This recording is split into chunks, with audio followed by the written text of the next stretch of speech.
Hi friends, competitive exam లో ఒక important topic అయినటువంటి మిస్సింగ్ నంబర్. సో ఈ ప్రాబ్లం చూడండి. ఇక్కడ మనకు ఒక వై షేప్ లో ప్రాబ్లం ఇచ్చాడు. 13, 19, ఇక్కడ 4 ఇచ్చాడు. 71, 9, 10 ఇచ్చాడు. 128, 32 క్వశ్చన్ మార్క్ అని ఇచ్చాడు. అయితే ఇక్కడ ఈ ప్రాబ్లంలో ఉన్న రిలేషన్ ని అర్థం చేసుకొని ఈ రెండింటికి ఒకే రిలేషన్ ని చూపించి ఆ రిలేషన్ ఇందులో అప్లై చేస్తే ఇక్కడ ఉన్న నంబర్ ని మనం కనుక్కోవాలి. సో ఇక్కడ గమనించండి, పైనేమో పెద్ద నంబర్లు ఉన్నాయి, కింద చిన్న నంబర్ ఉంది.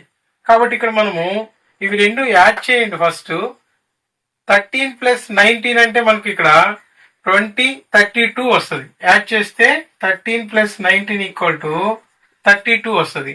4 కి 32 కి ఏదైనా రిలేషన్ ఉందా? 4 టేబుల్లో 4 8 32. కాబట్టి ఇక్కడ మనకు 32ని మనం కానీ బై 8 చేస్తే మనకు ఆన్సర్ 4 వస్తుంది. సేమ్ ఇదే రిలేషన్ ఇక్కడ కూడా వర్కౌట్ అవుతుందా లేదా చూడాలి. అప్లై చేసి చూడండి. 71 ప్లస్ 9 ఈక్వల్ టు 80. సో 80ని బై 8 తో మనం ఇక్కడ డివైడ్ చేసినట్టు ఇక్కడ కూడా డివైడ్ చేస్తే 10 వస్తుంది. 8 10 = 80. సో ఇక్కడ కూడా సరిపోయింది.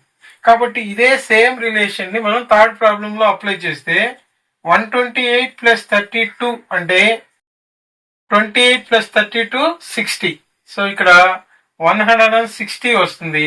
సో బై 8 తో చేస్తే మనకు 20 అనేది కరెక్ట్ ఆన్సర్ గా తీసుకోవాలి.